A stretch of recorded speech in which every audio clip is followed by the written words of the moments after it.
प्यार का होला भाई। प्यार का होला?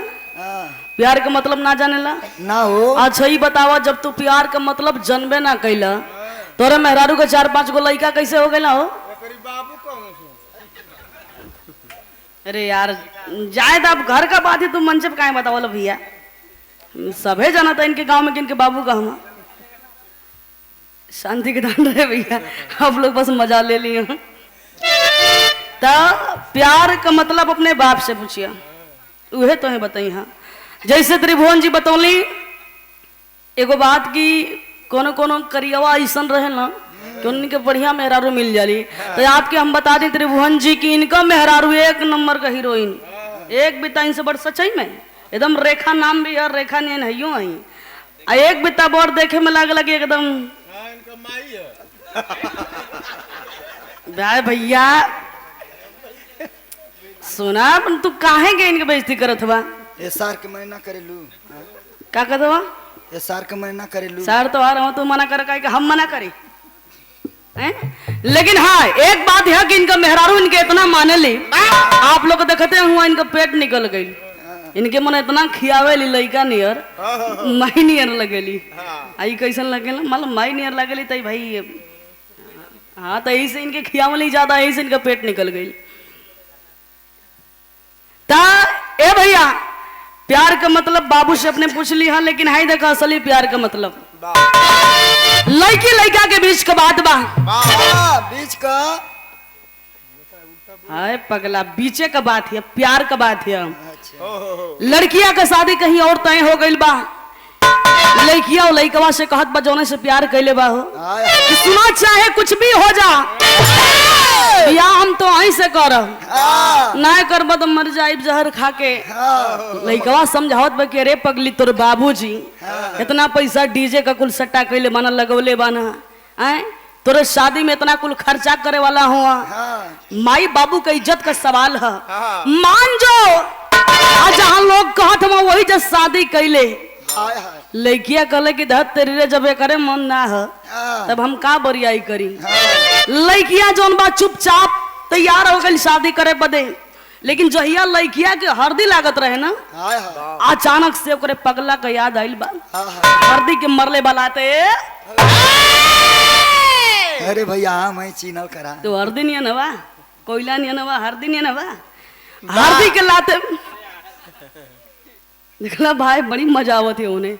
हरदी के लड़की लाते मार के चल गए बा बागीचा में, और जाए के बागीचा में फोन कर ले बा का हो कहाँ बाड़ा जल्दी हमसे मिले आजा।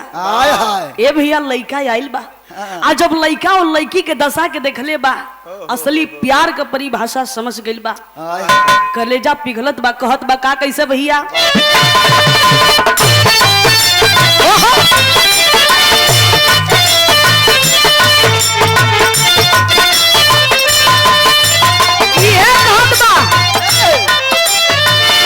पगली के भाई जैसे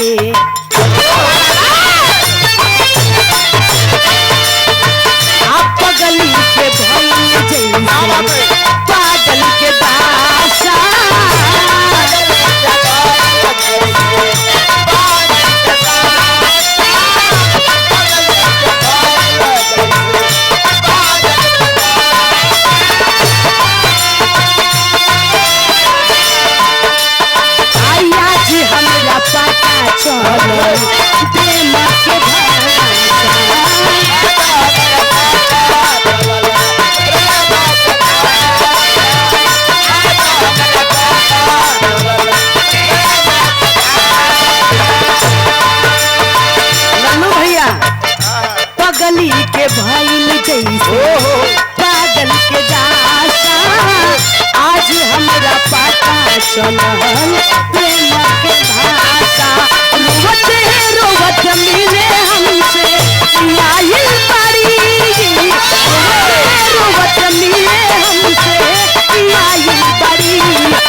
जे प्यार कैले होई।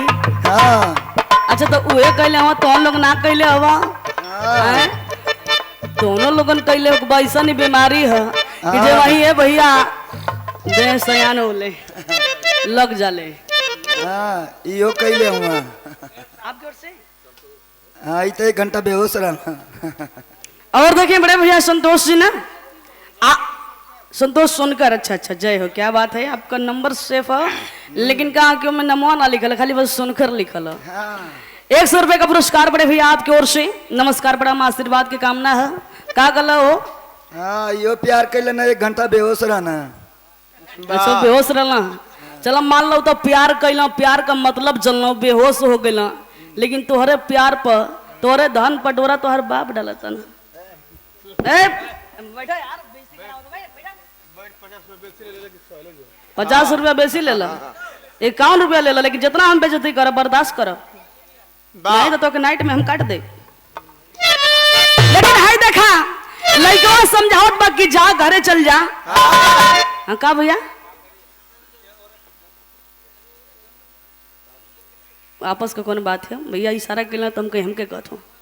अच्छा अच्छा और देखें योगेश मौर्य जी तुम तो परदेशी हो। हाँ हैं? ये फरमाइश है 20 रुपया में फरमाइश हुई। तुम तो परदेशी हो तो ये लाइन से तमाम गाना है लेकिन कौन लहजा का गाना बा अभी तो पता ना हो। हाँ ठहरे वाला है ठहरे परदेसी कौन गाना है तुम तो परदेशी हो तमाम गाना है ना जी। हाँ तो उनमें अब अगर एगो खाली यूट्यूब पर सर्च करी हाँ कि हमार जान तमाम एकदम लंबी लिस्ट लग जाए गाना का। तो ये लहजा अगर पता रही तबे हम गाय बिना लहजा का ना गा पाई। नहीं तो एक जने एक दिन आ कहत हुआ यही गाना गावे बोले कि हरदी वाला गाना गावे खेसारी का हम गावत तो नहीं वाला कि हरदिया के छापी तो कहता बात दिल में दर्द बा तू देह का दर्द वाला गाना गावे लगलू। तो भैया समस्या है 1 रुपये का पुरस्कार प्रणाम बा भैया के बता दे हाँ कि हम गा दे लेकिन है लाइन के पूरा हो जाए दी। लड़की का घर चल जा आप मिलना जुलना से कुछ होके वाला हम समझ गए कि तू हमसे प्यार करे लू लेकिन अब तू घरे जा माई बाबू के इज्जत का सवाल है। कहता कैसे छातिया पर मुड़ी धके रोवतारी यही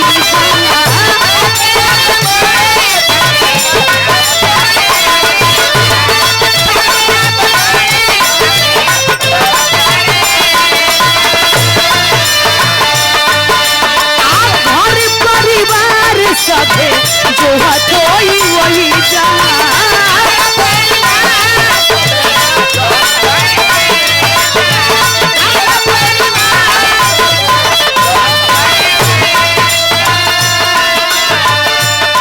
हथवा के मेहदी मिटावे हमरे के समझावे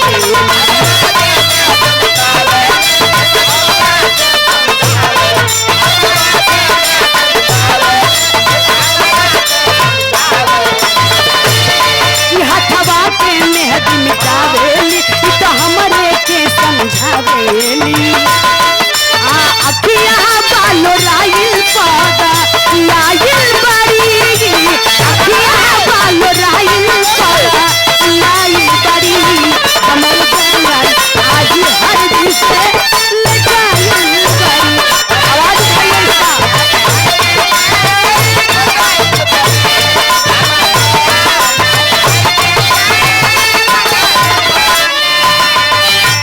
वोल्टेज का मतलब भैया आवाज एकदम दब जाता हम कहा गावत है कहा बतियावत है समझ में ना आवत है हमें। हेलो हेलो का करबत और साउंड पैक बा ऊपर से ईटा कवर कर गेल बा अब बरखा ना होई भैया ओके उगार द गाम ना लगत है तो के। हेलो हेलो उठाओ आवाज को उठाओ और उठावा हेलो हेलो दम बनावा है मैं दम रहे बोलना पर एकदम खींचा था लेके बैठावा तो सुख था बजी। हेलो हेलो देखा हमारे मास्टर एगो गीत बजौला है नया। और देखें गौतम साइबर पॉइंट ए ध्रुव पट्टी से आप संयोजक जी प्रवीण कुमार गौतम जी श्रवण जी, कहीं भी गलती हुई पैसा दे के दोबारा आप लोग बुलवा दी, हम मशीन एकदम लगाई हो। यहाँ बेशरम कार्ड बना था। और आदरणीय शुभम कुमार गौतम जी उर्फ बंटी जी 1 रुपए का पुरस्कार है, चरणों में कोटि कोटि नमन प्रणाम बा। बेश्रम कार्ड बना था।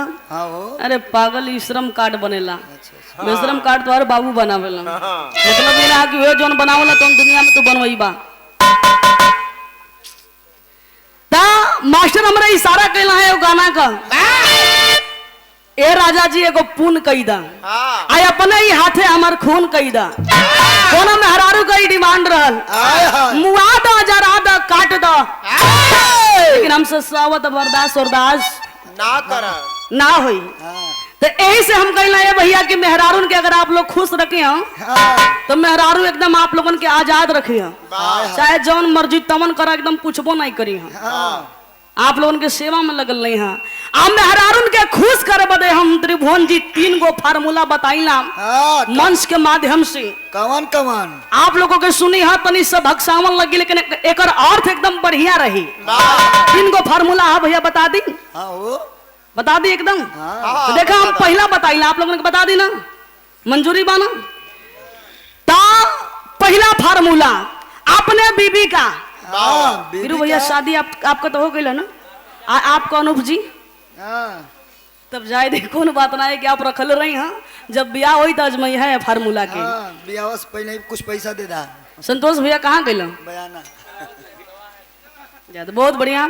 पहला फार्मूला अपने बीबी का दोनों, हाँ दोनों मुंह सटा के बोले, अपने बीबी का दोनों हाँ बड़े आराम से दबाना चाहिए। हाँ हम तो रोजा दबाइला।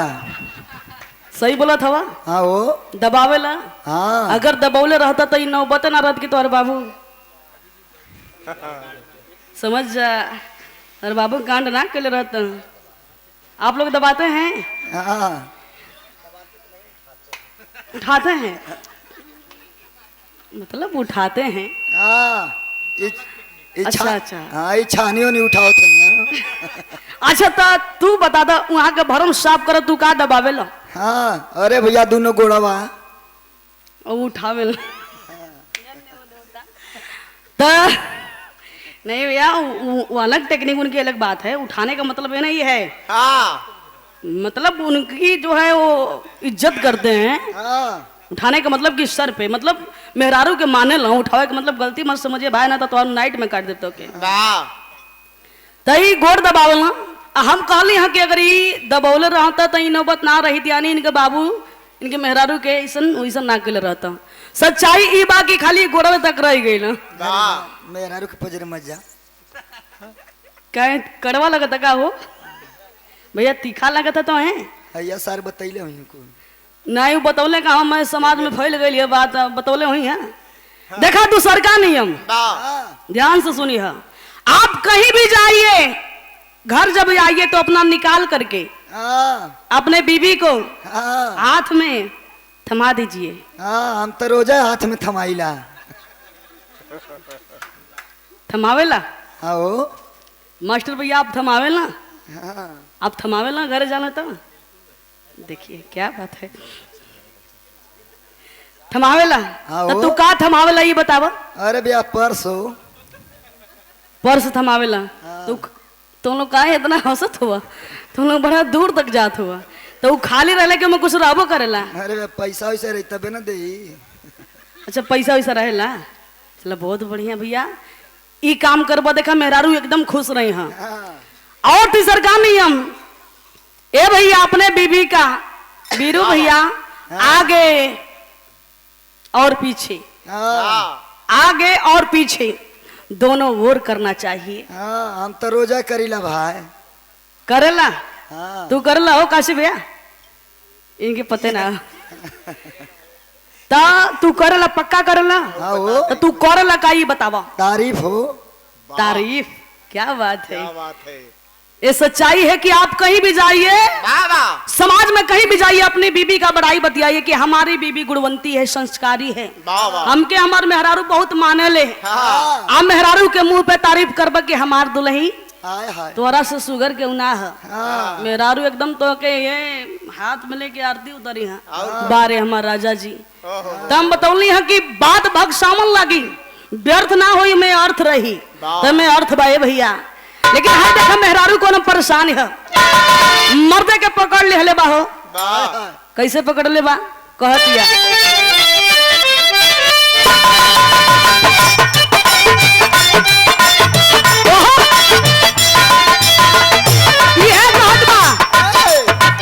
बिना सावतिया के रहू ना सकेला।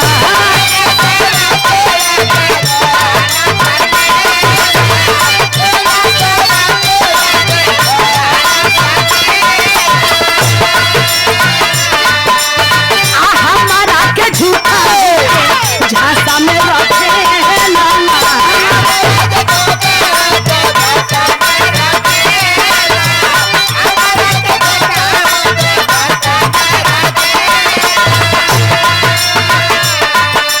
दूर से हट के बोलबा, जौन खींचा था तौनो ना खींची। सटल्ला अमर भैया, सटल्ला पर तो बढ़िया रही, सटल्ला एकदम डटल्ला, उनके मशीन का एकदम छोड़िया अमर भैया के मशीन के गरमा दो।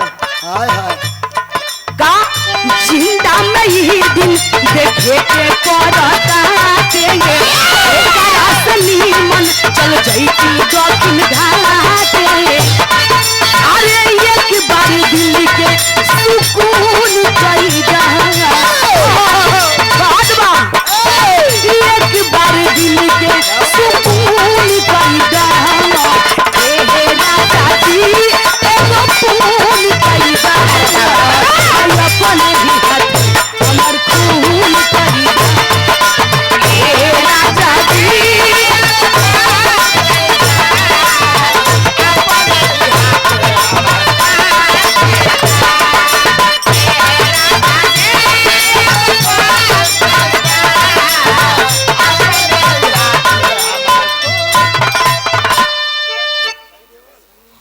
वाह क्या बात है। सनी देओल, हाँ मिर्जापुर के सनी देओल, हाँ नाम तो इतना बढ़िया, लेकिन 20 रुपया खाली देता हूँ। गदर 2। हाँ लगा था लॉकडाउन सता देला। ना भैया 21 रुपए का पुरस्कार आपकी ओर से मिला। काबिल भैया देखला ई गाना ई लाइन एकदम भैया बताओ था कि ऐसा गाना गवा गई कर्जा पतीर नियन लगत है। ये देखिए तू ही निरंकार जय भीम आदरणीय आप राम सागर सरोज एडवोकेट साहब जी, आपकी ओर से कलेक्ट्रेट कचहरी मिर्जापुर मीडिया प्रभारी, ये आपकी ओर से मिला 51 रुपए का पुरस्कार। कहीं भी गड़बड़ी हुई दोबारा दे दी। हाँ तनि सहकर भैया दम बनाए दा, आशीर्वाद के कामना है। लेकिन ये भैया देखा अगली लाइन में कहत का लाइन पर रहो भागवत ये कहत बा कि तू जौन करत हुआ दूसरा के मेहरारू से जौन बतियावत बारा कि हमके परहेज हो रहे ना होत। आखिर तो के ये सब करे के रहल तो हमके काहे के लेके अइला। कह दिया का ये करे के रहे का बोला काहे के बियाह कैला।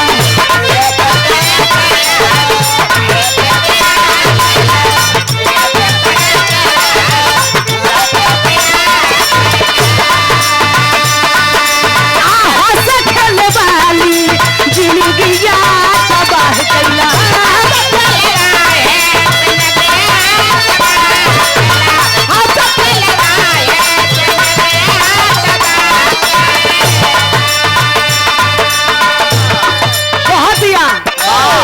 काटी के कर जवा तू सुन कैदा, करे जवा तू सुन कैदा।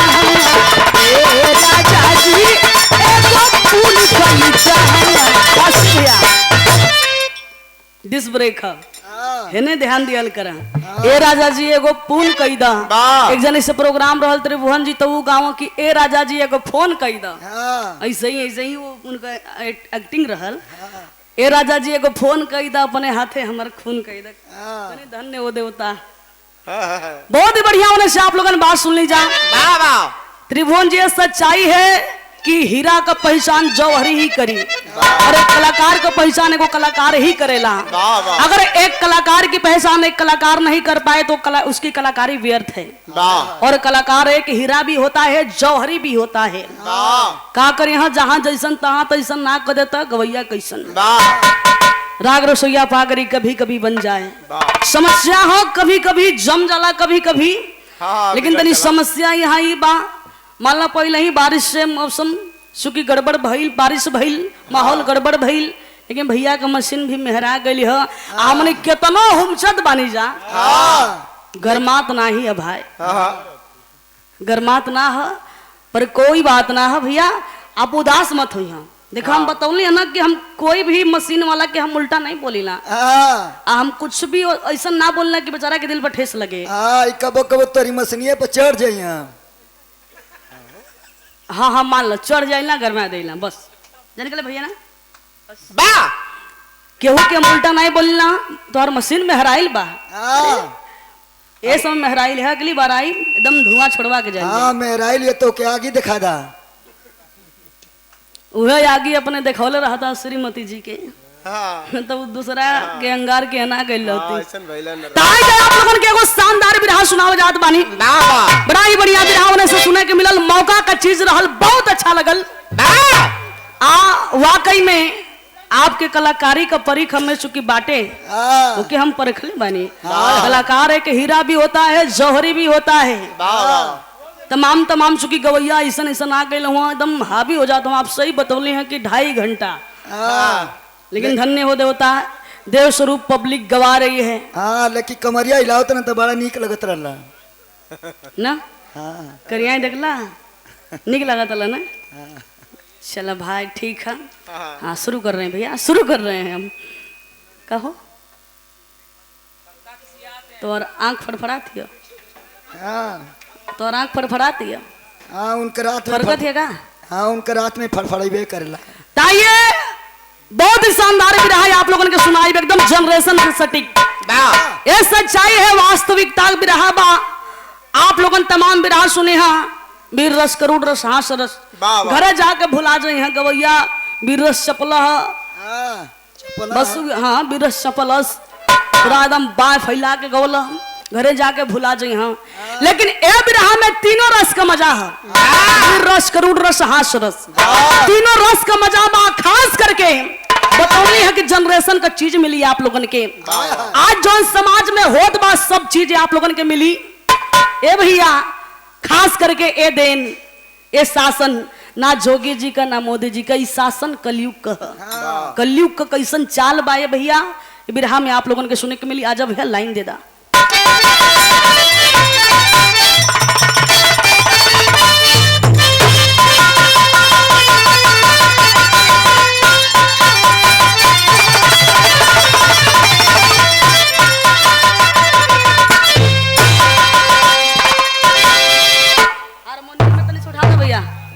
भैया हारमोनियम उठा दो।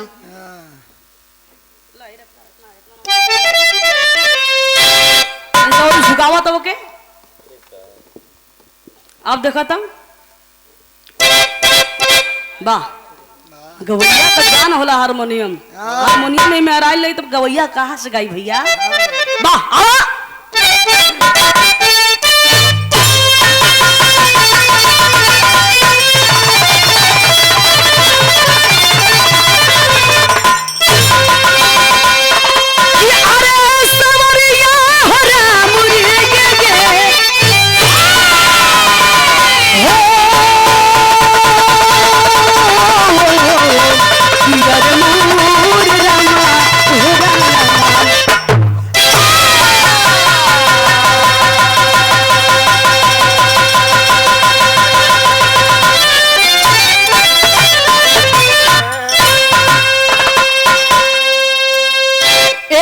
हमके याद आई वाह हमरे बीरू भैया का फरमाइश रहल सोहर का तो भैया ये आपसे हम वादा करे थे सोहर हम गायब जरूर गायब बाबा साहब का, लेकिन नंबर बिरहा का आप लोग बिरहा को सुन ली हम जरूर हम गायब तन के या बेसी लेकिन गायब जरूर। वाह भूमिका का लाइन है भैया हमारा बिरहा का शीर्षक बा कलयुग का 5 सवाल। आखिर ये कलयुग का 5 सवाल कैसा है, वाह वाह इन सवालों का जवाब कैसा है और आज के वास्तविकता से ही कैसे जुड़ल बा कैसे भैया बा। वाह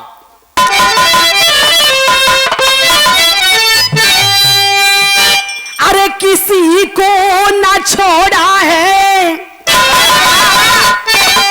कलयुगी का पहरागा,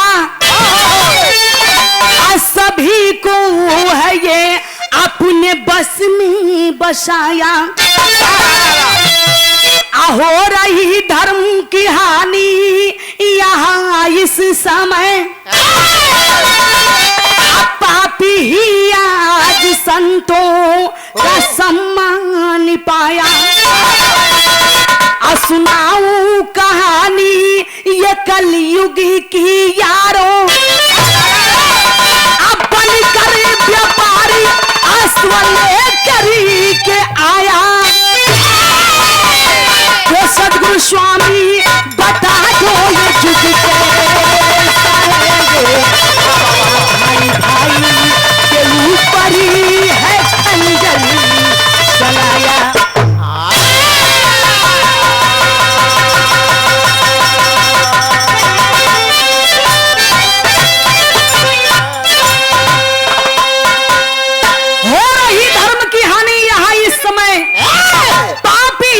संतों का सम्मान पाया। मैं कर मतलब का भले भैया जोना समय कोरोना काल रहल एक बाबा लोगन का पता ना रहल आ यूट्यूब पे आप लोग देखिए तो एक से एक कथावाचक बाबा लोग हुआ मनो खाली बस छू देत हवा गूंगापन बहरापन लंगड़ापन अंधापन सब खत्म हो जाता। अरे बाबा लोग पापी ही आज संतों का सम्मान पाया। ये बाबा कोई नहीं है, खुद को देवता लोग बता रहे हैं कि मैं अछूत हूं, मतलब मैं देवता हूं, मैं छूने के योग्य नहीं हूं। ये देवता में ये ढोंगी है जैसे आसाराम थे। आप लोग बुरा मत मानिएगा, राम रहीम थे, नारायण साईं थे, ये सब ढोंगी है। तमाम सुखी बात बाय भैया कबीर जी का ही कहना है कि एक जमाना में आजकल के अगर केहू के बढ़िया बात बताइबा समझाइबा ओके तो के बढ़िया ना लगी, आज जितना लोगन के एकदम घटिया बात बताइबा परसोइया फलनवा फलनिया नो बगैचवा में उतने लोग मुंह उचियार के कान खोल के सुनिए बात के ओकरे आगे का भाई हनीमून मनावत रहे। अरे मोर भैया जाए ना ओकरे आगे का भाई लोग समझदार हुआ, पब्लिक इतना समझदार होले भैया कि तू का भाई लोग ख कहीं है का भाई लोग घ कहीं है मोर भैया मान जा। हाँ कभी जी बड़ी सुंदर लाइन लिखना भाव में पर कैसे कवाली का अंदाज है।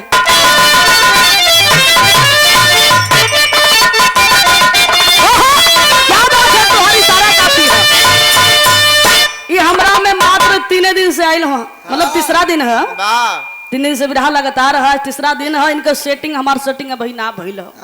सेटिंग गलत मत समझ यार, सेटिंग का मतलब कि टैली ई कब हमके दौड़े हैं कब हम दौड़ब आ कब इनके हम दौड़ाई कभी दौड़ी हैं, ये चीज का सेटिंग ना है यार। पागल आदमी हारमोनियम पर गलत मत समझे, दौड़ा दौड़ी हारमोनियम का बात करनी है। मैं तनी मार मार समझ में आ जाई। ये दोनों जने भाई हैं, इनके बड़े भाई के सामने ऐसा बात बोला तो शर्म ना आया था। सही में भैया ये दोनों जने भाई हैं, आपके तो पते हो ही। हाँ लेकिन अगर एगो और ना बात बा का हाँ ये बड़का सार हुआ छोटका सार हुआ। अच्छा जाए दे भैया, हम जान गए कि तोहार लही गई ना, बस लही गई।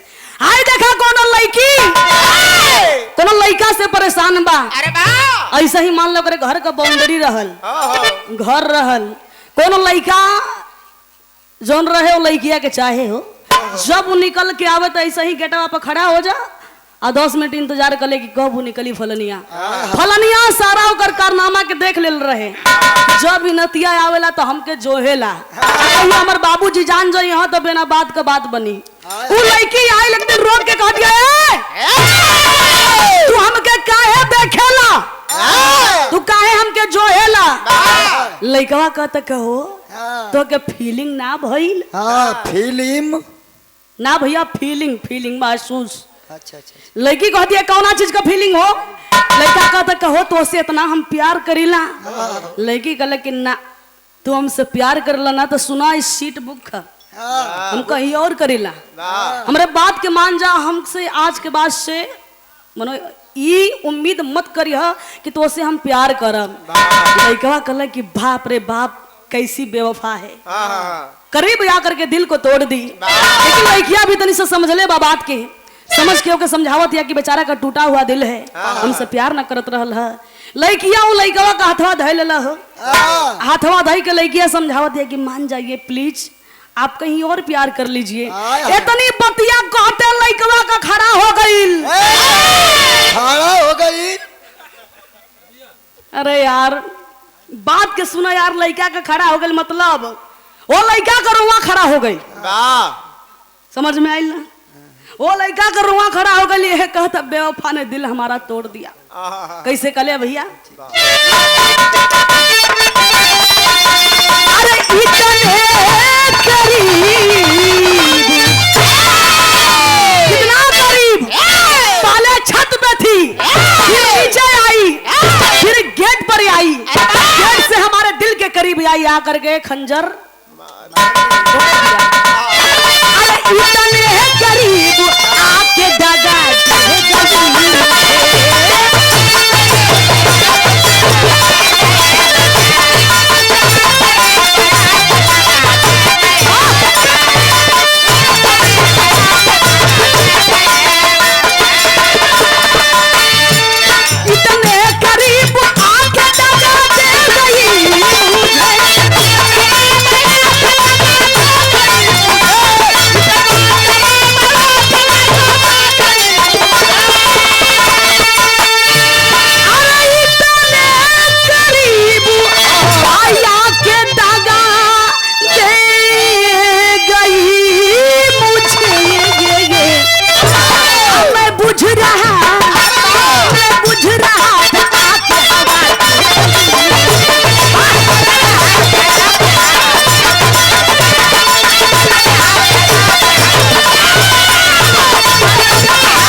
कैसे भैया अरे कलयुग अरे कलयुग में दुराचारी ही सम्मान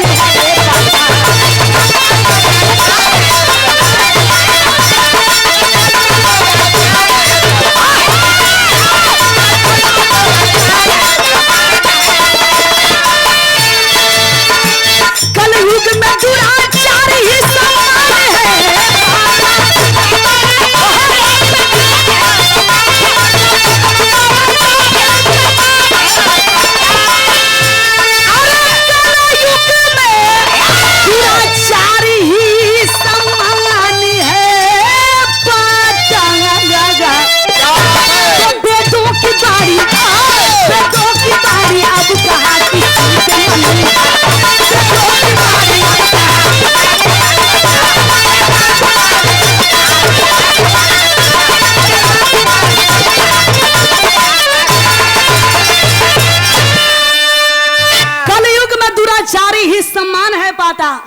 वेदों की बारी अब कहा किसी के मन भाता कलयुग में जितना दुराचारी हवा जितना कुल है भैया कुकर्म कई के आई भगवा कुल पहिर के बैठल हवा चंदन का लेपन कई के कंठी माला पहिर के भैया आपने समझिए आप तो एक भक्त हैं लेकिन बाबा लोगन की बात है जितना कुल कंठी पहिर के बैठल हवा भैया एकदम आसन मार के एक नंबर का दुराचारी पहले ही का भक्ति पूरा हो गई सम्मान होने का होत बा कवि जी वेदों की बारी अब कहा किसी के मन भाता कवि जी का कहे का मतलब यह है कि वेद का बारी बढ़िया बात के मन ना भावत है और भैया कहानी की शुरुआत नजम कलाई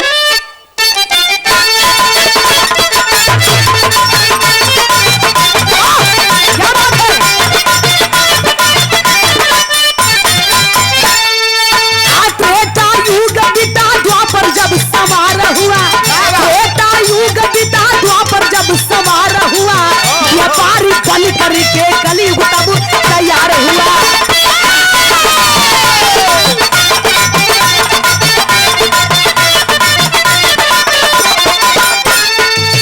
आया कलयुग धर्मराज की राजधानी में, आया कलयुग धर्मराज की राजधानी में, उखाड़ फेंक दिया पुष्प सब मैदान में।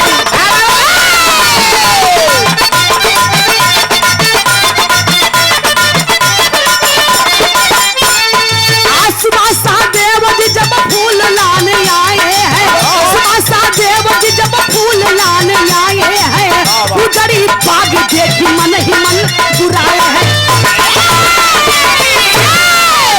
देखे हो बाबूजी, कहानी पे गौर करी। हाँ, ये बात वो समय के बाद जौना समय द्वापर युग का अंत होखे वाला रहल, द्वापर युग का अंत होखे वाला रहल, कलयुग का पहरा आवे वाला रहल, जौना शासन में हम आप बानी जा।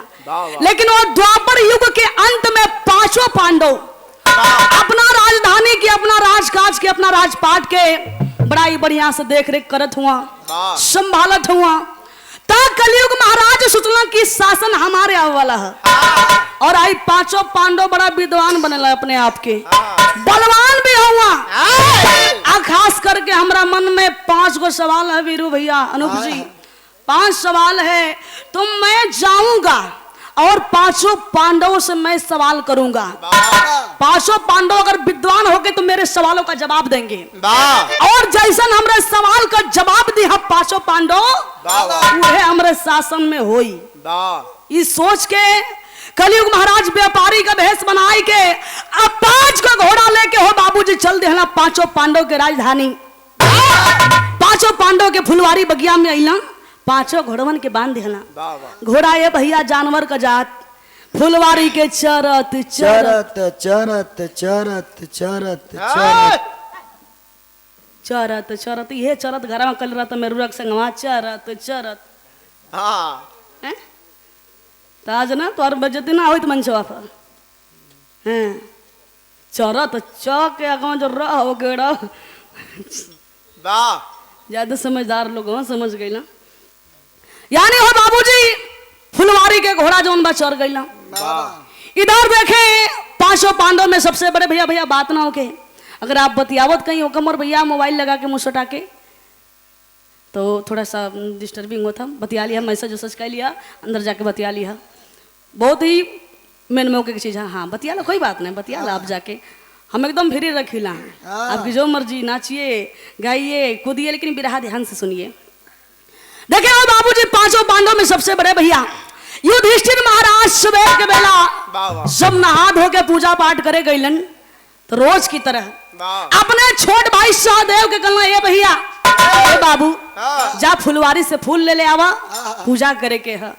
सहदेव फुलवारी में जब अपना अइला तो देखला कि एगो व्यापारी है।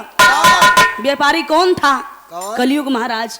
एक व्यापारी है जेकर 5 गो घोड़ा, यानी अपने 5 गो घोड़ा के हमरे फुलवारी में बांध के फुलवारी हमार चरा दिले है।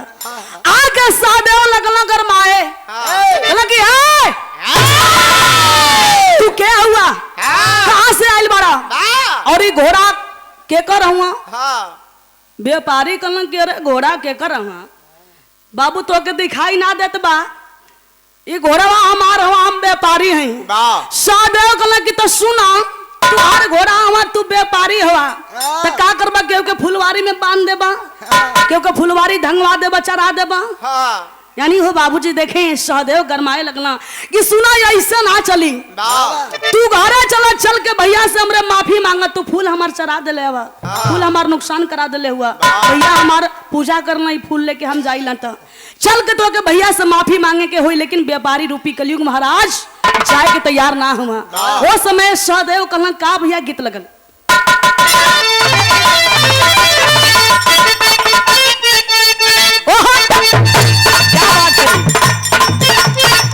वैसे देखा हमारे ढोलक वाले भैया का भी जवाब ना है।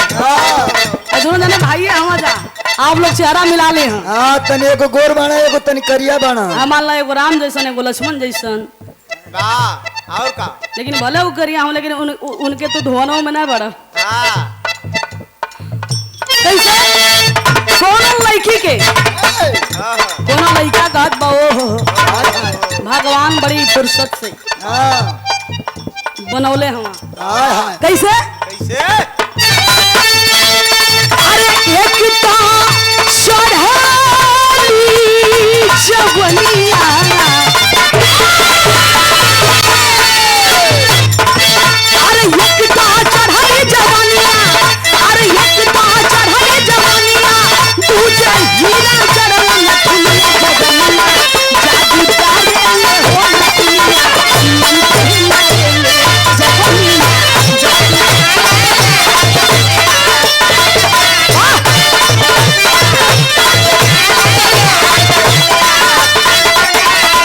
लेकिन सादा सादा के हमरा बात के सुना तू अभी हमके जानते ना हो कि हम कैसन हई ना का अरे दिल में उठाली लहरिया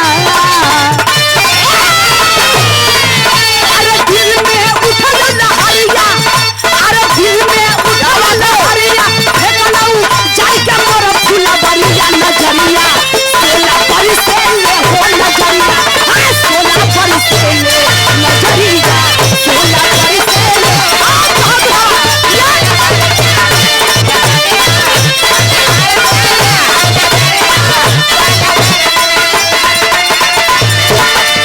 सादे कहला कि चलो तो के माफी मांगे के बड़ी भैया से ना लेकिन व्यापारी रूपी कलयुग महाराज माफी मांगने ला तैयार ना हुआ कहला कि हम ना जाई ए बाबू हम तो ही से माफी मांग ले थे तो ही हमके क्षमा कर दा सादेव कहला कि अच्छा मना हमार भैया का सम्मान ना है तो के हम माफी नहीं तो सुना अगर तू हमरा घरे ना जाइबा तो अपन घोड़ा दे दा अपन एगो घोड़ा हमके दे दा व्यापारी महाराज कहला कि ओ होई घोड़ा मांगत है हाँ माफियो मांगत है ई माफ नहीं करी ई घोड़ा मांगत है तब वो समय कहलन का कलयुग महाराज का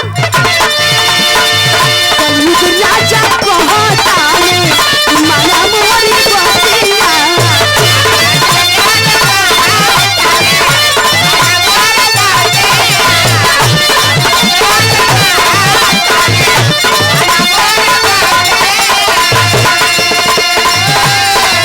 आहाई दे या कहानी हमसे भइल बा गलतिया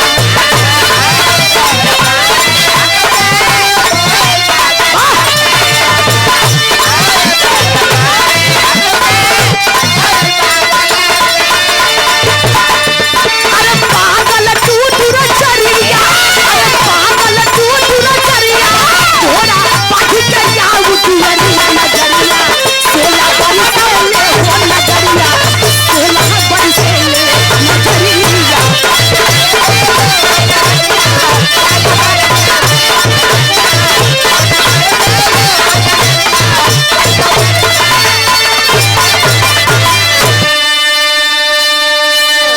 देखे हो बाबूजी लाख माफी मांगत हवन व्यापारी महाराज लेकिन सदैव माने के तैयार ना हवा सदैव कहलन कि एगो अपन घोड़ा दे दे तो के माफी मिल जाई ना व्यापारी रूपी कलयुग महाराज कहलन कि अच्छा तो तू हमर घोड़ा लेबा हाँ। त ए बाबू हमरे बात के ध्यान से सुना एगो ना बल्कि आई 5 घोड़ा लेके जा लेकिन तोहरा से हम जवन सवाल करब हाँ वो सवाल का जवाब दे दिया करे बाद लेके जाइए हाँ सहदेव कहलन कि हाय देखा बुढ़वा ही हमसे सवाल करी पुरनिया मतलब दादा आप जैसन आप ही मत समझिए कि नहीं हमके पूजा निगम अंगुरी देखावत हई आ हमके ललकारत हई नहीं साठा में पाठा होला वाह देखिए आप लोग मान लिया कि साठा में पाठा होला हाँ साठा में पाठा अपने बाप से पूछिए यार का पगलाई लो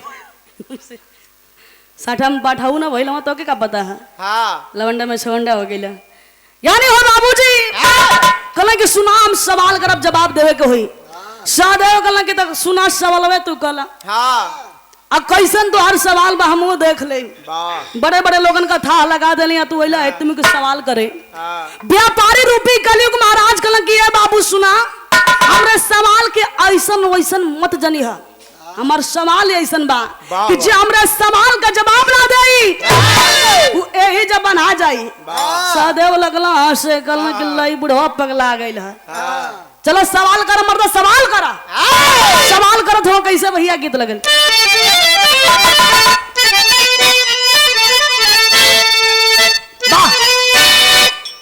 देखा मनो दादा वाली गीतिया बजा देला कोनो दादा बुढ़ऊ दादा हो कोनो नौ छटिया लड़की के नई लड़की के समझावत हो कि ए बचिया ए लिपस्टिक कम लगाओ मटक के कम चल नहीं तो जमाना जुग बड़ा खराब है लिपस्टिक महंगा हो गई जरत है जमाना जुग जरत है कैसे कैसे अरे या बही उमरिया के हाय अबही उमरिया के हाय छोटा गोरिया हाय छोटा गोरिया तो काहे लाल बारू अरे लाल लाल हो ठगोरिया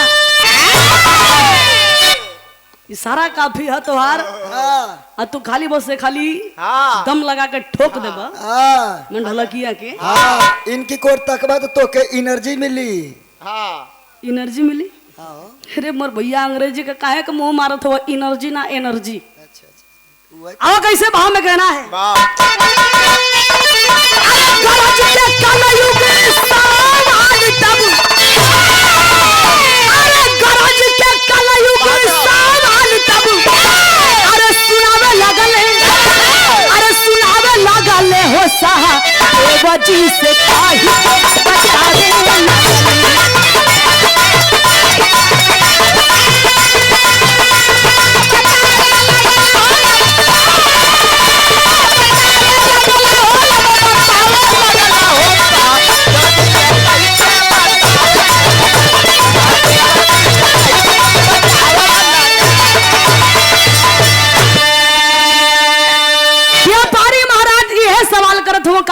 का अरे देखली एगो खेत रहल गेहूं को हरियारी अब पिछवा से डाल गईल गेहूं के चारी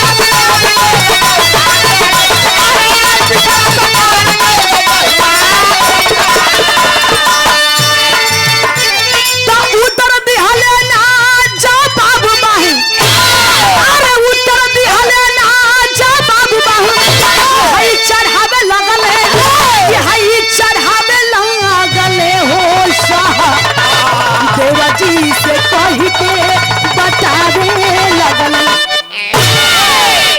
देखे हो बाबूजी सवाल ये कैलन की ऐसा दे एगो खेत रहल ओ खेत में बहुत ही बढ़िया गेहूं लागल रहे लेकिन देखते ही देखे तो गेहुआ के जोन बा वो खेतवा के जोन डानवा रहल अपने ही गेहुआ के चरत चरत चरत चरत रुको यार जहाँ चोरे वाली बात होती तुम पगला जात हो यार डर की हाँ चोरे वाली बात पे चढ़े लगत हो चोर गई चरत चोर गई सहदेव लगला हंसे कलना बाहर हम कहते रहिए कि बुढ़वा सठिया गइल पगला गइल ई सचहु के पागल बुढ़वा बतावा कहीं जोन बा मने खेतवे के खेत चर जाई डांड जोन बा खेत के चरी फसल के चरी लगना ताली बजा के हंस कलना बा पागल है महा पागल बा आया तो नहीं हंसते में हो बाबूजी के सहदेव का एकदम देह लगल कसा कसा बनाए सहदेव बना गइल आज जब सहदेव बना गइल तो व्यापारी महाराज मुस्कियात हो काहे बाबू भीतर गइल घुस गइल एकदम ऐसा ठकमुर्री मार के खड़ा हुआ चुपचाप बनाइल हुआ करन त का करे इधर देखे विलंब भइल बा युधिष्ठिर जो हट बाना कि सहदेव ना आइला नकुल के भजन कल या नकुल ए भैया तू ही जा जल्दी फूल लेके आवा न जाने सहदेव कैसे कहां लेट कई देले हुआ कहां चल गइल हुआ हमरे पूजा में विलंब होत बा नकुल हो बाबूजी आइला आज जब नकुल अपना फुलवारी में आइला जब देखला कि सहदेव बनाइल हुआ 5 गो घोड़ा बैठ के पगुरी करत हवा मन फुलवारी तो साफे कर दिले हम बैठ के मुंह चलावत हवा और एक व्यापारी बैठ के मुस्कियात बा आई के नकुलो व्यापारी से पूछत बा कि अच्छा रहुआ ये बताई कि ई सब का है ये हमरे भाई हवा आई हमरे भाई के बनले है कारवा देखली है व्यापारी महाराज कहलन कि वाह रे भाई पगले लगत है मना जे बनले है वैसे ही पूछता व्यापारी महाराज कहला कि सुनो ये बाबू तोरे भाई के तो हम ही बनले हैं नकुल कहला कि हाँ तू बनले हुआ अब काहे बदे बनले हुआ ये बतावा। सारी बतिया के बतौना जब बात आयल बस सवाल पर कि मन हम ना बनले हमार सवाल बनले है। बात जब आयल सवाल पर नकुल कहल कि ओ हो तो मने हमार भाई तनी से गलती कर देला, घोड़ा मांग देला तो तू सवाल कर देला। हमार भाई तोरे सवाल से बनाइल बा तो आखिर तोहार सवाल कैसन बा?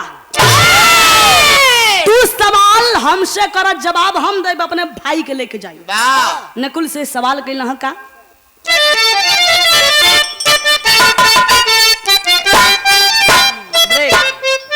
लाइन तेरी का है, क्या बात है, कोई बात नहीं तेरी।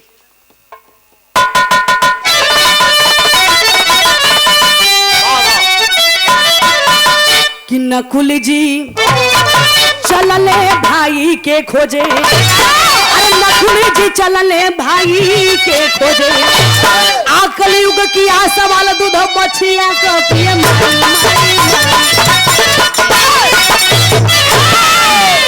नकुल जी चलने भाई के खोजे, कलयुग किया सवाल दूध बछिया का पिए माई।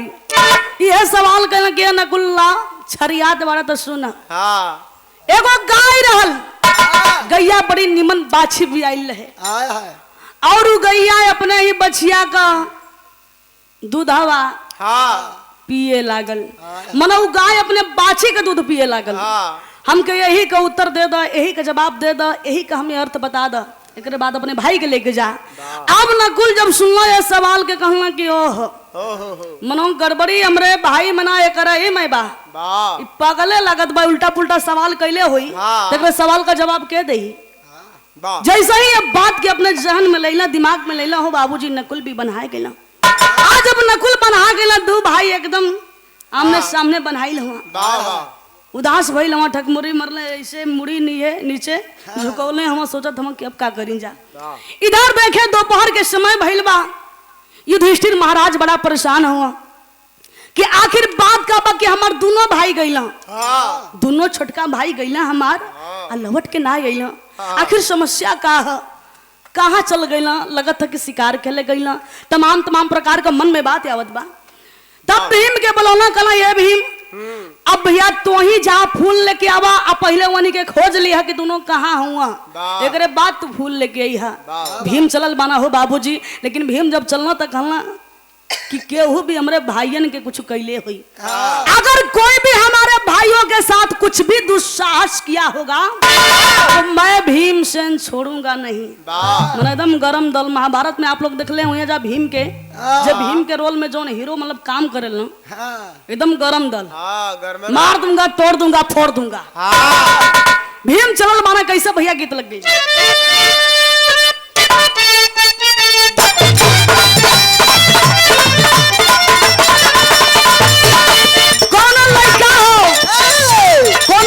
से प्यार करेगा सपना देखत रहल, लेकिन वो लड़किया के कोनो और लेके भाग गई। अब वो लड़का कहता का कतना दिन से ये गो लड़की के, कतना दिन से ये गो लड़की के कहीं तेरा में हम लागल।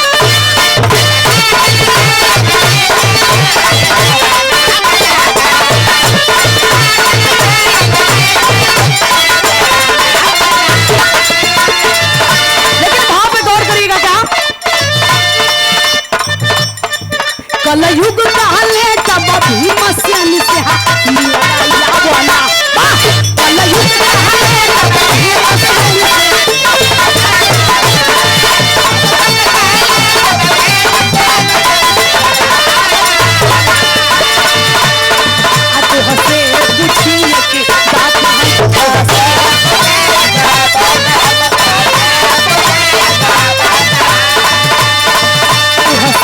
कुछ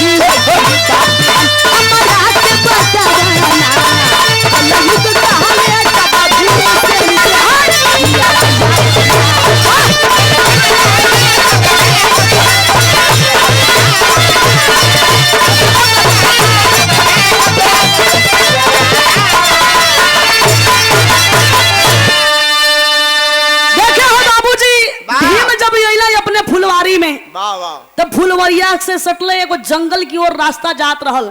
भीम कहलन कि फुलवारी में ना जाई, हाँ। पहले जाई बे जंगलवा में। हाँ। हो सकेला कि हमार भाई है जंगलवे में गइल होखी हम।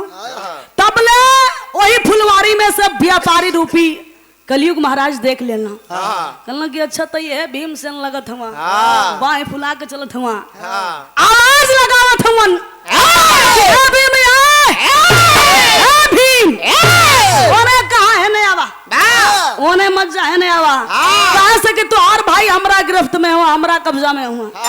भीम कहलन की आवाज तो फुलवारी से आ रही है।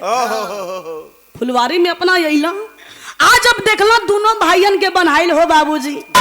भीम का कलेजा एकदम पिघले लागल। कहला बाप रे बाप, हमरे भाइयन के बनले है। सामने व्यापारी महाराज कहला कि के बनले है, हम ही बनले हैं। भीम कहला कि अच्छा तो आपकी इतनी हिम्मत, बुढ़ौती में भी तोहरे इतना जांगर बा कि हमरे बलवान भाइयन के बांध देला, कैसे तोहार हिम्मत कैला हो? कलयुग महाराज कहला कि सुना कैसे हिम्मत ना कैले, तोहर भाई एक नंबर का खुराफाती हुआ। अब वही में तू लगत हुआ, तू कम ना लगत हुआ। भीम कहला कि अच्छा तो हम कैसन लगत है? कहला कि कैसन का मतलब बढ़िया से पूछा, बढ़िया से बताई। तोहर भाई अइला यहाँ के ताव जमा में लगला है, जोन छोटका बाना आ लगला ताव जमा के हमर घोड़ा मांगे तो हम कह दिले कि एगो ना 5 गो लेके जा। हम तो से सवाल करब, हमरे सवाल का जवाब दे दी है। सवाल कैली, जवाब ना दिहला जा, हमरे जवाबवे में सवालवे में झुराइल हम जा। जवाब ना दिले हम जा, हमरे सवालवे में दोनों जाने झुराइल हम जा।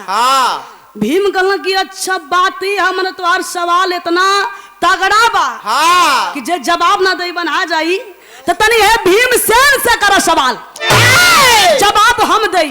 कहला तल्ला नाम मन बता सुना कैसे। देखलिए गो दृश्य हम ओकर मतलब न जानी, अलावे बाकी समझ हम नहीं, तोह से पूछा तानी।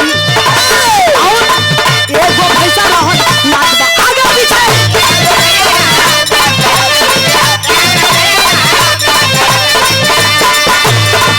एकर मतलब कहा बताओ, सच सच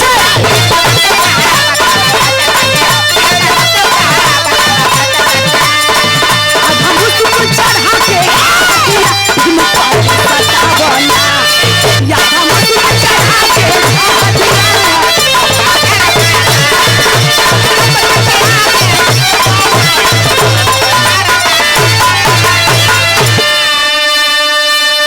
देखे हो बाबूजी। भीम से ये सवाल कैले बना कि ए भीम एगो भैंसा रहल, तोहरे नियन एकदम तगड़ा भैंसा रहल, मोटा तगड़ा लंबा चौड़ा।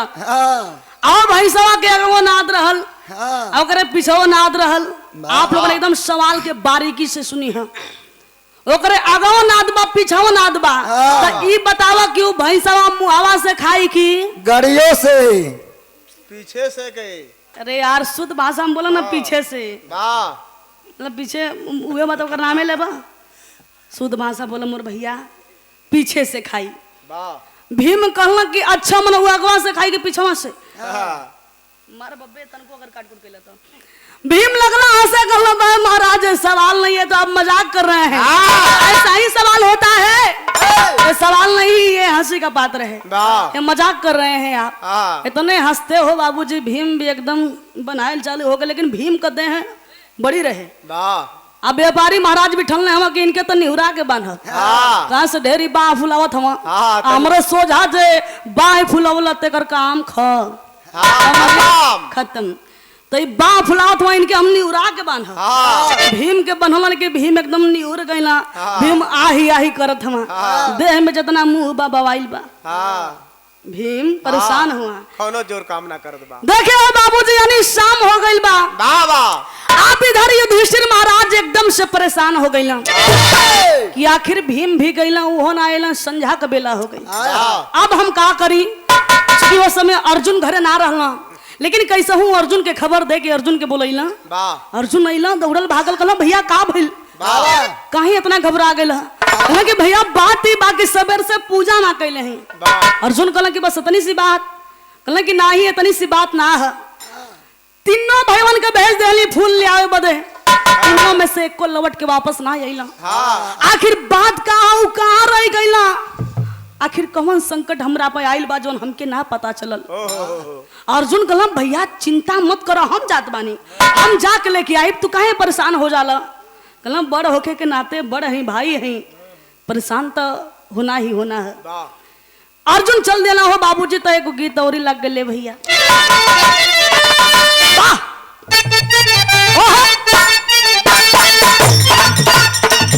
काशी भैया इहो देखा मन लड़किया लड़का के बात है यार, तो बजे की खाली पूजा निगम लड़किया लड़का के बात करत है। का करबा कभी जी हमार भी कम ना हुआ, उन लड़की लड़का के बात ही लिख दिले हम खाली, बस वैसने गनवा लिख दिले हम। तो वैसने ये लोग सुनलो चाहत हो तो लोग दोनों जानी के बुलाए के मन सबका तू नस पकड़ लेला, जान गईला। अगर यह नस पकड़ ले रहता अपने देखे बाबूजी कौन लड़की चिट्ठी लिखत रहे, आंखों में गहबरे लिपस्टिक लगौला और चिट्ठिया पर लिख के कुछ मन प्यार का शब्द लिखले बा, लिपस्टिक लगा के वही ओठलाली से अपना ओठ से 4 जगह चाट देला यार मन चिपका देलो। तो लोग बड़ा बेकार इंसान, तो लोग भी बहुत गड़बड़ इंसान बड़ा भैया। 4 जगह चिपका देला। लइका एगो छोटा अनेक रहे कहलो अरे आई देखा ओ झबरी का, ई देखा ई का करत हिया, ई कागजे पर जब ऐसे करतिया। और जगह कहाँ न चीना लगा, तो ऐसे लोग समझदार हो यार। लइका कहो देखा अरे चिट्ठी देली यार के बनी संग मार के,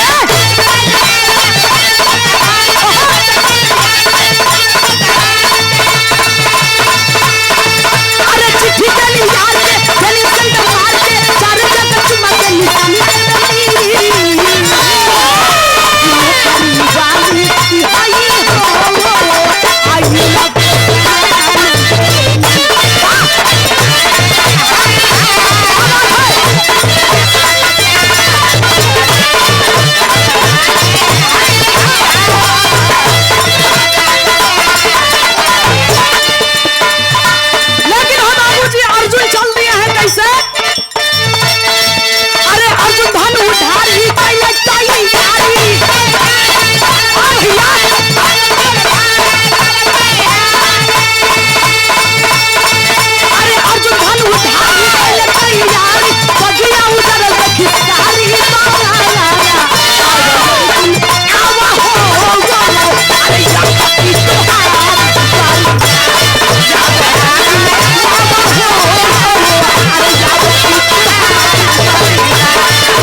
तोहरे बाद बड़कू जाने का है, तोहरे बारी है आजा। अर्जुन गई और वृद्धा व्यक्ति के देखला प्रणाम करत हूँ कि महाराज प्रणाम, आप मेरे राजधानी में आए, आप मेरे फुलवारी बगिया में आए, मैं सादर प्रणाम करता हूँ आपको, लेकिन आप कौन है अपना परिचय दीजिए। व्यापारी महाराज बताओ थो कि परिचय हमार लई है, देख लो वेशभूषा, 5 गो घोड़ा मतलब हम व्यापारी हैं, 5 गो घोड़ा ही जो हमारा हुआ यानी के बेची ला कि नहीं ला, यही से रोजी रोटी हमार चलेला। अर्जुन कहला कि महाराज तो ई बताई हे व्यापारी महाराज कि ए फुलवारी में हमार 3 गो भाई फूल ले बदेला, कहा वहनी कि आप देखली हाँ कलयुग। महाराज कहला कि तोहार भाई फूल ले बदे देखा, सामने देखा मुड़ी लटकवले हम एक जन निहुरल बाना। अर्जुन देखला कहला बाप रे बाप, हमार भाईयन का ये हालत ही दशा के कैले बा, के ना कैले बा, कैले तो हम ही बानी। बड़ा देखा मोह ही आइल बा। कोई इंसान कुछ लोग ऐसा होला कि जब पुरानिया आदमी के देखे ना तो हृदय में मोह ही आवेला, लेकिन कुछ तो इतना लतिहर हुआ है भैया, पुरानिया आदमी देखिए तब वो एकदम तिस्मार खान बने हैं। पुरानिया आदमी गिर गई बा ओकर सामने, रास्ता में बाइक से जात हुआ, पुरानिया आदमी गिर गए उठाई है ना, चल दी है। मैं तिस्मार खान हूँ, मैं उठाऊंगा तो मिट्टी लग जाएगी। आपका जमाना में वैसा ना गला। अरे जो आप कर रहे हैं ना, आने वाले समय में आपके साथ भी ऐसा होगा। हाँ और क्या। इसलिए पहले आप सम्मान करिए बड़ों का। सम्मान करत हो अर्जुन कहना महाराज मैं आपका सम्मान करता हूँ, मुझे यकीन नहीं हो रहा है कि आपने मेरे भाइयों को बांधा है। आपकी इतनी उम्र हो गई है, आप कैसे बांध सकते हैं? कहना कि मर्दे आप एकदम पॉइंट पहिला मैंने बनले हम ना है। कहा जाता है कि बुद्धि बड़ी होती है कि भैंस, अकल बड़ी की भैंस बड़ी, लेकिन तुहार भाई तो एकदम आके भैंसिया के बड़ कर दिया। तुहार भाई ऊ गलती कैले हवा, तुहार भाई हमरा के लल करले हवा, माफी मंगली पुरनिया होके तनी से घोड़ा हमार फुलवारी के चढ़ गइल। एक जने हैया के छोटकू ताव जमावे लगना तो मात्र सवाल कैले बानी और सवाल का जवाब ना दिले बना जाए, यही से मनहाइल बना जाए। अर्जुन कहना कि अच्छा तो आपने सवाल किया है तो आप जरूर कोई शक्ति लग रहे हैं। महाराज शक्ति वक्ति ना ही व्यापारी हैं। सवाल अर्जुन कहते हो कि हमसे भी आप करी, हमसे सवाल करी, अपने भाइयन के लेके जाई, हमरा बड़का भैया के बड़ी चिंता होत बा। सवाल के लिए हम का गौर करिएगा। देखिए चौथा सवाल है, बोझा नहीं उठल उठारे जाई ना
सवाल कहना कि ए अर्जुन सुना हमरे बात के, ये हमार सवाल है।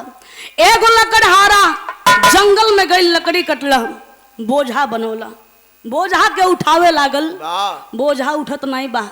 उ लकड़हारवा दोबारा पेड़वा पर चढ़ गई और ढेर सारी लकड़ी काट के दोबारा मने वही बोझवा में ऐड कर देला, मने बांध देला, वही में जोड़ देला। मान उ तो हल्का रहल, उ जब नहीं उठल तो दोबारा ही बांध देले बा वही में और लकड़ी, तो उ कैसे उठी? यही कहा में तू उत्तर दे दा। अर्जुन कहा वाह व्यापारी साहब आपने क्या सवाल किया है। इस सवाल का जवाब यही है साधारण सा, आपको जा करके उस लकड़हारे को मना करना चाहिए कि आ लकड़हारा तुम बोझा को और बल्कि हल्का कर दो, लकड़ी और मत काटो, हल्का ही बोझा लेकर जाओ। अब लगला व्यापारी महाराज मुस्कियाए हो, का कहीं देहिया का मोट नहीं बुधियो का मोट बनस। बताओ इन्हनी के कुछ हमारे सवाल का जवाब बुझते ना है। यानी अर्जुन भी अब बनाए गई ना, उन्हों का काम लाइन में वो लग गई ना। इधर देखे युधिष्ठिर महाराज शाम का बेला भइल बा, एकदम परेशान हुआ कि हमार चारों भाई ना आइला, एकदम परेशान हो गए कि आखिर ऐसा कौन विपत्ति आयल बा कि जो हमके पता ना ही चलल। क्योंकि आप लोगों ने पढ़ा होगा सुना होगा कि जो युधिष्ठिर थे वो आगम जानी थे, जो भी होता था उनको पता चल जाता था। लेकिन ये कौन मुसीबत आयल बा जो हमके मालूम ना चलल। अब स्वयं युधिष्ठिर महाराज चल पड़े हैं कि मैं जाऊंगा, हम जाए हम जाके देखब कि आखिर हमरे फुलवारी में होत का बा। आखिरी गीत है बिरहा का भैया।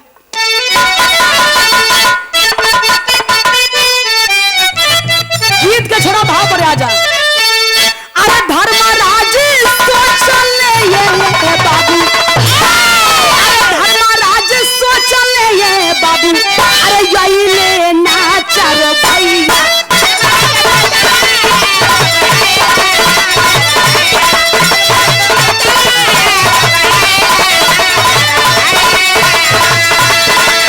ये बाबू हो यही ले नाचर भैया।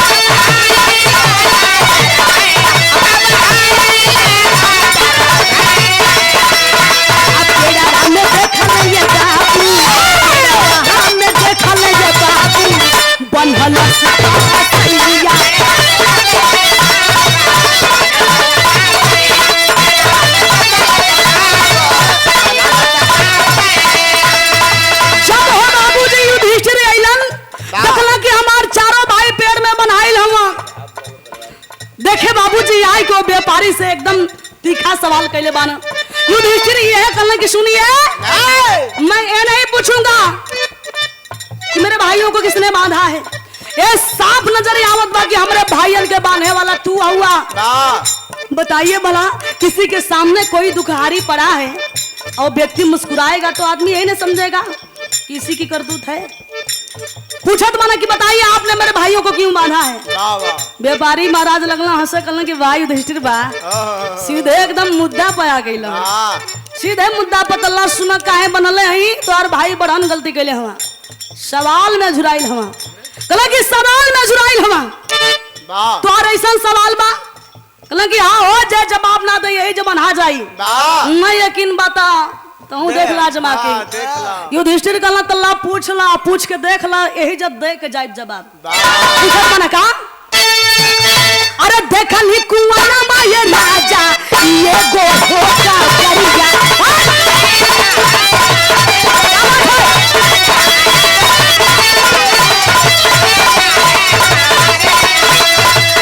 ये राजा हो ये गो होका करिया।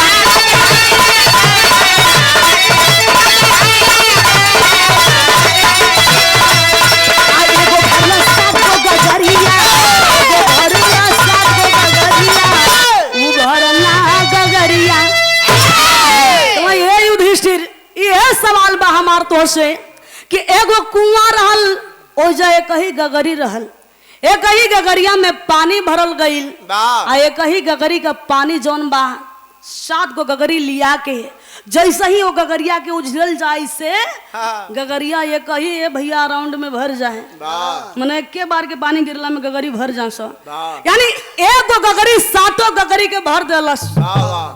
लेकिन वो 7 गगरी का पानी जब वही एक ही गगरी में जब डाले के भइल, जब डालल गईल गगरिया खाली हो गई, अधिये पर रहल गगरिया, गगरिया भरल नहीं। यही कहा में तू अर्थ बता दो अपने भाइयन के लेके चल जा। युधिष्ठिर जब इस सवाल के सुनना हो बाबूजी एकदम अचरज में पड़ गई, कहना कि महाराज ऐसा सवाल करने वाला, ऐसा अद्भुत सवाल करने वाला कोई साधारण व्यक्ति नहीं हो सकता, आप जरूर कोई शक्ति हैं। व्यापारी महाराज यानी कलयुग महाराज लगना मुस्कियाए, कहना मैं कोई शक्ति आई, फटी धोती मैला कुर्ता मैला गमछा, कहाँ से हम शक्ति लगत है। 5 गो घोड़ा चराई ला यानी के बेची ला कि नहीं ला खाई ला, कोनो शक्ति उक्ति ना है। युधिष्ठिर कहला कि सुना महाराज, हमसे मत छुपावा, हमसे चोरी मत करा, तुहार 5 सवालवा का जवाबवा हम देई एकदम यही जदेब, लेकिन हमरो एगो शर्त बा तो के माने के हुई। व्यापारी रूपी कलयुग महाराज कहला तो हर शर्त कैसन बा भैया बता द, बता द, चला हम मान जाए, मान लायक होई था, आ जवाब भी जल्दी दा। देखे बाबूजी युधिष्ठिर कैसे शर्त के मनवावत बाना, आ जवाब कैसे 5 सवाल का ऐसे जवाब देत हवा। आप लोगों ने बारीकी से सुनी है, अब हाथ चलाएंगे।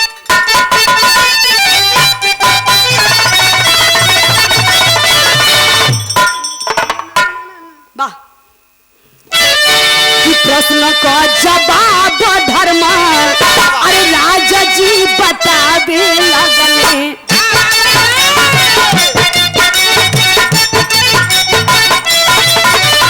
आप हई कलयुग मानी बतिया हो हमार। यह कारण कि महाराज प्रश्न का जवाब बताइए, लेकिन हमार शर्त ये बा कि आप सही सही बताइए, हमरा राजधानी में आयल हुआ, सही सही बताइए कि आप कलयुग हुआ कि ना हुआ, आप कलयुग महाराज हैं कि ना है। कहला ना हो, कहला कि एकदम झूठ बोलत हवा, गलती मत करो, सही सही एकदम स्वीकार कर लो। मुस्कियात हुआ कि हाँ मैं कलयुग हूँ। कहला महाराज आप मेरे राजधानी में इसलिए आए हैं ना, आपके पास 5 सवाल था, उन्हीं का जवाब ढूंढने के लिए आप मेरे 5 भाई यानी हम 5 भाइयों के पास आए ना। तो सुनिए पहला सवाल, राजधानी में हमारे आए हुए हैं, मैं आपका सम्मान करता हूं, बैठिए, आप विस्तार से मैं जवाब दूंगा। बताओ तुम कैसे। पहला सवाल गेहूं दाल वाली बतियाई बाबू,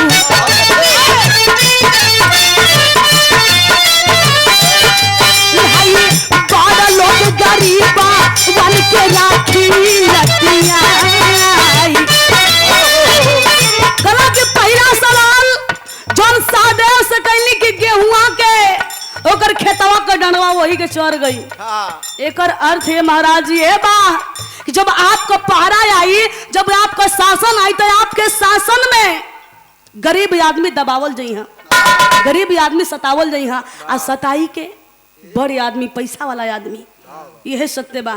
गरीब आदमी के बड़ा आदमी, अमीर आदमी पांव का जूता समझिए, यह सत्य बा। स्वीकार कर लिए कलयुग महाराज के हाँ मेरे शासन में पहला काम युधिष्ठिर यही होगा। बा महाराज कैसा है आपका शासन होगा? सुनिए दूसर का सवाल का जवाब। दूसरा सवाल गया अरे बछिया कटिए तू धवा,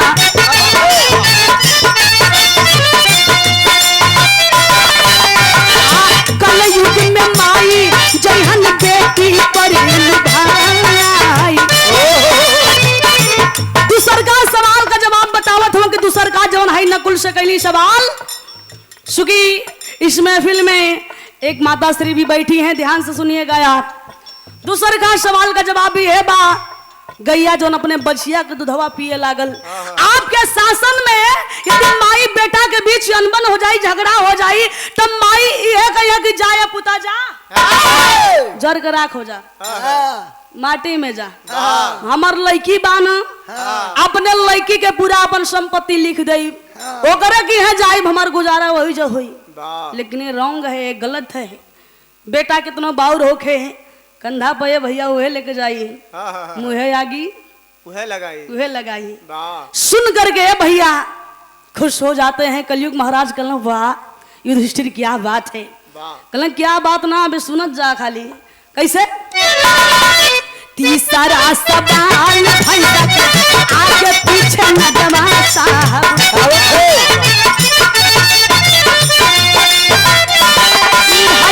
गाँव के प्रधान झगड़ा हो लगा। तीसर का सवाल ध्यान से आप लोगों ने सुनी है। कहला कि जो है भीम से सवालवा कहले कि भाई सवा के अगो नाद पिछो नाद, मैंने मुंह से खाई की गाड़ियों से मारा आगे मत बोली। हाँ तो सुन ली हमारे बात के। भैंसा का मतलब आपके शासन काल में राजनीति एकदम चरम सीमा पर रही।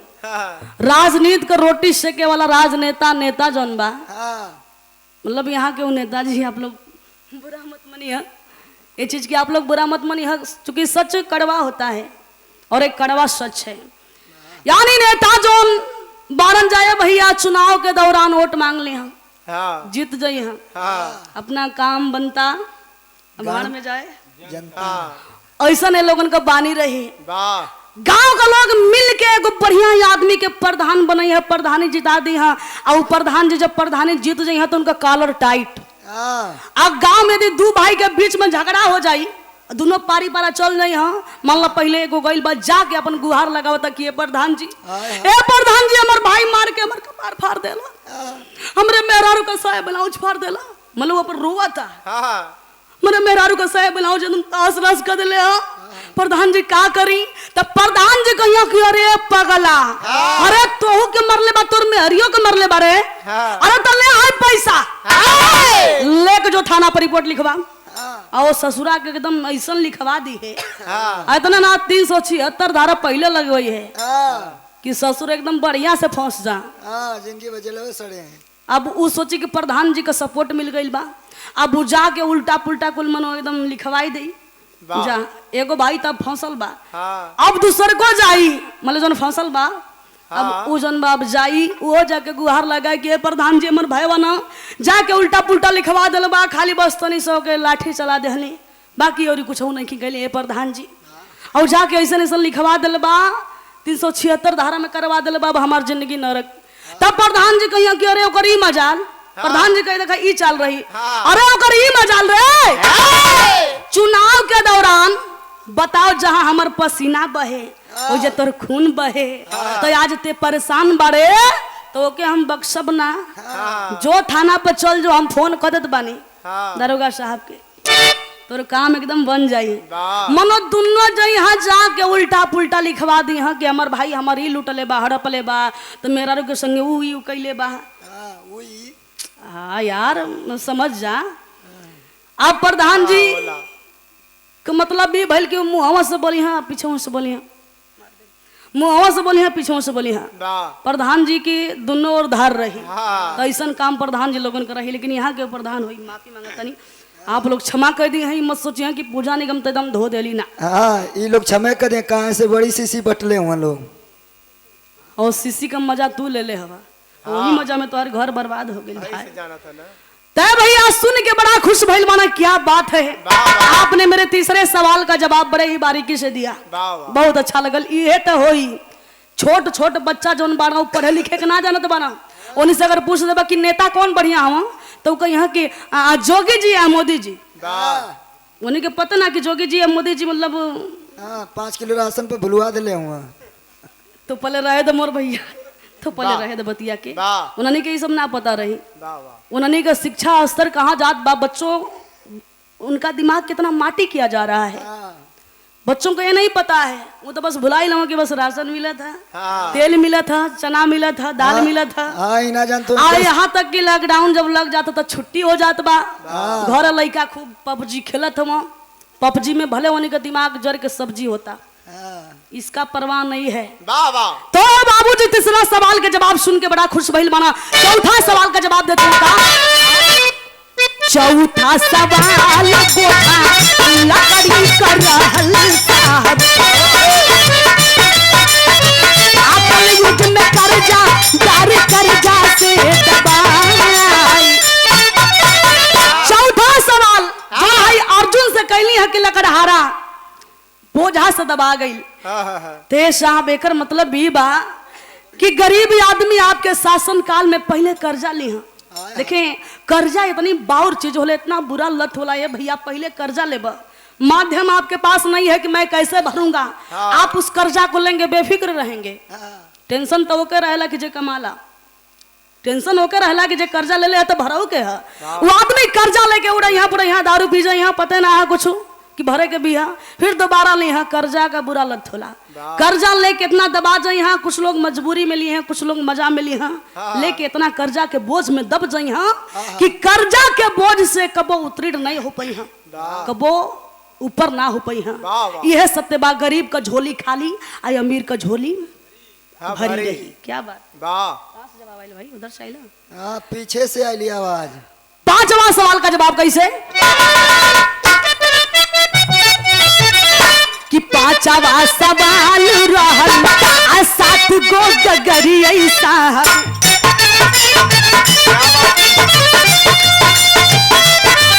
अरे 7 पुत्र रहल लेकिन बाप भी युधिष्ठिर कहलन की है कलयुग महाराज अब आ जाए जो हमसे रहुआ सवाल कैली हैं कि एक ही गगरी 7 गगरी के भर दिहला लेकिन 7 गगरी मिल के एक ही गगरी के ना भर पौला एकर मतलब एकर अर्थ है साहब ये बा कि आपके शासन काल में गरीब माई बाप मजदूर माई बाप हो 7 को बेटा बेटी पैदा कर दी हाँ 7 के पढ़ा लिखा के बड़ा कर दी हम नौकरी दिला दी हाँ उन्हें का शादी ब्याह हो जाए लेकिन माई बाप के 2 वक्त का रोटी नसीब नहीं हुई यह है सत्य भाई आपके शासन काल का इतना ही ना आप लोगन के देखे के मिलत हुई कहीं कहीं ये भैया ऐसा होला कि जो समय लड़का कुंवार रहत हो जब क्रिकेट खेले जात हुआ तो वहां जाके कहत हो कि आज एकदम चौका छक्का मार के हम ही जीतब हम ही लेके जाए भाई सिल्डिया में हम ही लेके जाए कहा से कि हमारे माई का आशीर्वाद बा आज जब वही बिहावा होत बा जब क्रिकेटवा खेले जात हो तो मुंह एकदम धुआं भइल रहत उन्होंने का दोस्त पूछत हो कि का भइल यार काहे मिजाज ना का तो वो ई कहत हो सकी अरे यार का बताई घर में इतना झगड़ा होत बा ना हमार माई डाइन हो गई बिया डाइन हमरे मेहरारू के देख देख के जरूरत यार मॉडल जमाना का मेहरारू है जींस ना पहन सकेले बाहर के खुला ना रख सकेले बाहर घूम ना सकेले मतलब ये अपन दुख बतावत हुआ मतलब जब ले कुमार रहला माई तो हर देवी रह बियाह हो गई नौकी माई तो हर आ गई तो हर माई डाइन हो गई यही कलयुग का सत्य है बाबूजी और यहाँ तक कि हो बाबूजी माई बाबू पुरनिया भइल बना दुआरे खोखत बना तो लड़का ही कहता ना कि ए बाबूजी जब देखा तब खाए खाए करेला आ कहीं भी थूक देबा चिकन हो जाएगा वृद्धाश्रम में भेज देता हूँ लड़का ऐसा नहीं करना चाहिए। सारे सवालों का जवाब सुन करके कलयुग महाराज का छाती गदगद हो गई और युधिष्ठिर से कहना, युधिष्ठिर आप वास्तव में धर्मराज हैं, आप वास्तव में आगम जानी हैं। पहले आप इस बात से सुखी निफिक्र नहीं, मतलब आपको पता नहीं था, लेकिन आप आगम जानी हैं। जवाब सुन के खुश भइल बाना। आखिरी लाइन खड़ी का जा,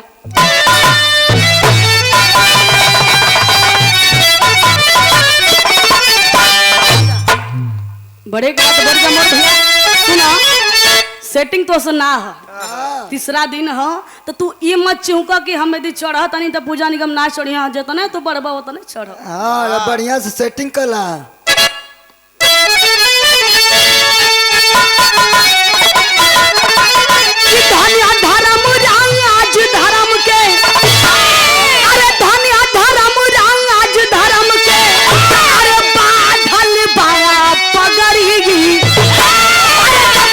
सवाल के जवाब तू सुनौला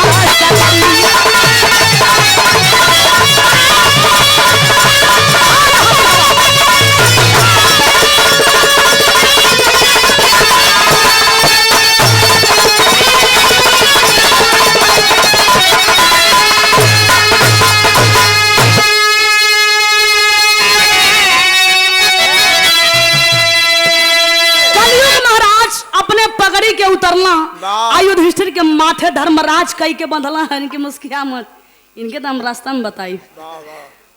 पांचों सवाल के सुन के खुश भइलन, पगड़ी बदला चल देहला। कलयुग महाराज कहला मैं अब जा रहा हूँ, अब हमार नंबर बाद में है, अभी तो हर कुछ समय तो उन लोगों का बाकी है, राजकाज कैल जा, पूरा कैल जा करे बाद हम आई। चले गए कलयुग महाराज। इधर धर्मराज युधिष्ठिर अपने चारों भाइयन के छोड़ौना कैसे कहीं के अंतर ध्यान भइले। अरे कलयुग राजनवा आ धर्मराज छोड़वले आपन चारों हो वीरनवा।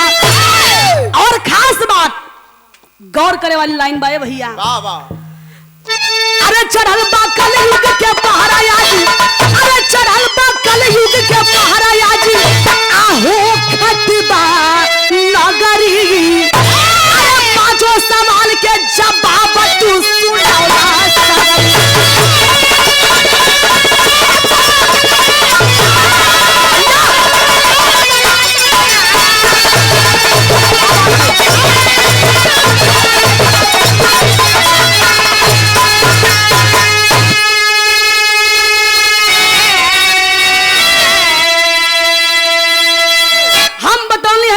गौर करे वाली बात, चढ़ल बा कलयुग के पारा आज होखत बा नगरी, यानी हो बाबूजी आखिरी बात इस सच्चाई बा। जौन भी सवाल का जवाब रहल वो होत बा कि ना होत बा, आप लोग बताई होत बा ना भैया। और आखिरी बात ही बा कि जौना दिन यदि बाप के ऊपर बेटवा लाठी चला देला तो लोग का कहन कि जाए सर जा, तोरे माथे कलयुग सवार है, तू ही ना करत हवा, कलयुग करावत है, कलयुग का दिन है।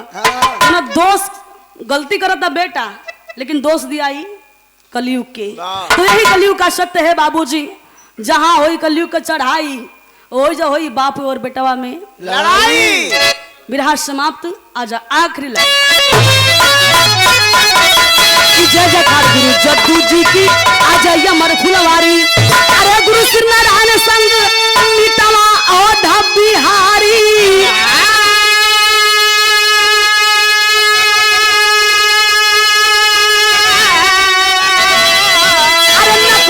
चलले भाई के खोजे, अरे नकुल जी चलले भाई के खोजे, तो पूजा